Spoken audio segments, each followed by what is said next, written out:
Olá, pessoal! Eu sou a professora Camila. Esse é o curso Preparar FMM e juntos vamos estudar a disciplina de Química. Hoje será a nossa quarta aula e nesta aula estudaremos toda a estrutura de um elemento químico.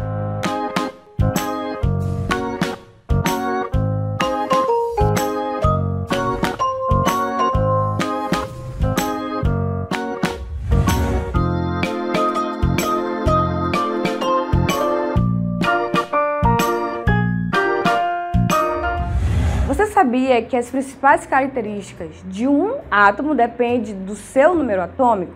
Cada átomo apresenta o seu próprio número atômico e este valor não se repete para nenhum outro. Além disso, é ele quem determina as principais propriedades do elemento, seu comportamento e localização na tabela periódica.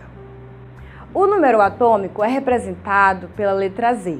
Indica a quantidade de prótons existentes no núcleo do átomo. Podemos dizer que em um átomo neutro, o número de prótons é igual ao número de elétrons. Já o número de massa é representado pela letra A, que corresponde à soma do número de prótons com o número de nêutrons. Com esta mesma expressão, podemos também calcular o número de nêutrons do átomo. Cada elemento é indicado por um nome, um símbolo, um número atômico e um número de massa. Quando o símbolo do elemento é constituído por uma única letra, esta deve ser maiúscula. Se for constituído por duas letras, a primeira é maiúscula e a segunda é minúscula.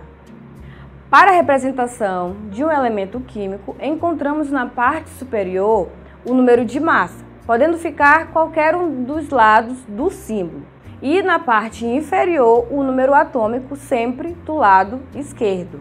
Se pegarmos como exemplo a representação do mercúrio, verificamos que ele possui o número de massa 201 e o número atômico 80. Por ser um átomo neutro, podemos dizer que ele possui 80 prótons e 80 elétrons. Por ser um átomo neutro, podemos dizer que ele possui 80 prótons e 80 elétrons, pois o seu número atômico é 80. E se subtrairmos o número de massa pelo número atômico, podemos dizer que ele possui 121 nêutrons.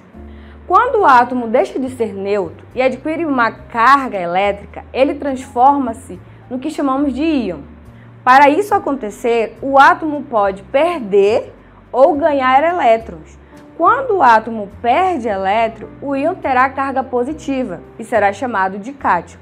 E quando o átomo ganhar elétrons, o íon terá carga negativa e é denominado ânion.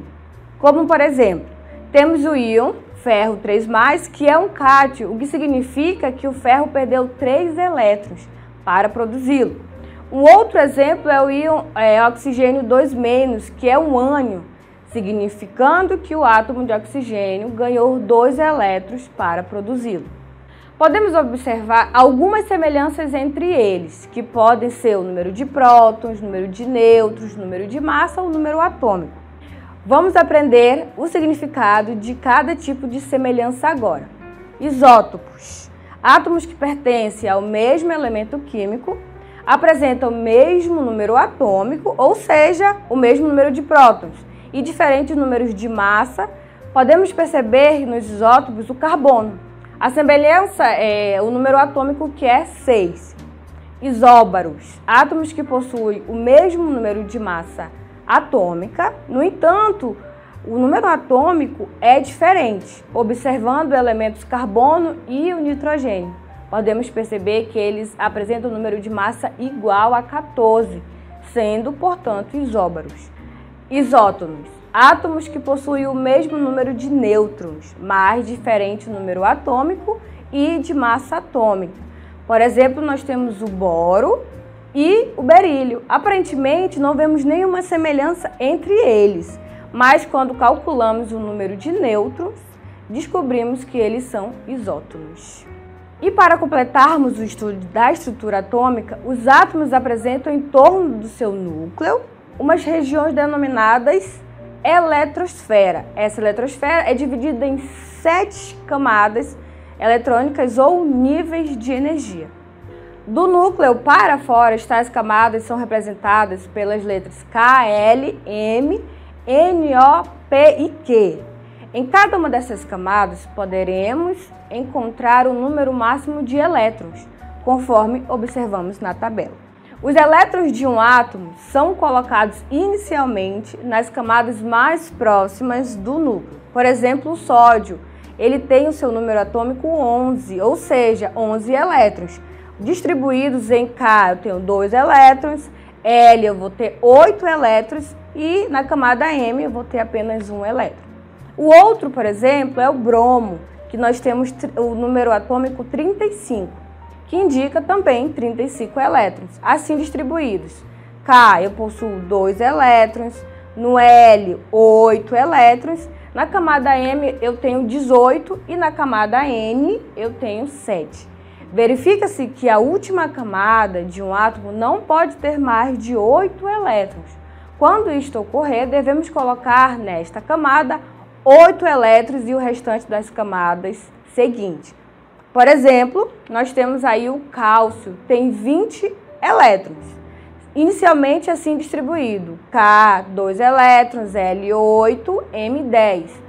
Como na última camada temos 10 elétrons, devemos colocar 8 elétrons e 2 elétrons irão para a camada N, ficando K12, L8, M8 e aí o N2, ficando desta forma a distribuição correta. Para terminarmos, vamos revisar o que vimos na aula de hoje. Iniciamos falando sobre o conceito de número atômico e descobrimos que ele determina as características do elemento químico. Aprendemos a calcular o número de massa e de nêutron de um elemento. Aprendemos ainda sobre a constituição e a representação do elemento químico. Descobrimos que, além do nêutron, o átomo pode ser transformado em íon. Vimos que átomos podem apresentar algumas semelhanças entre si. E vimos como os elétrons estão distribuídos na eletrosfera.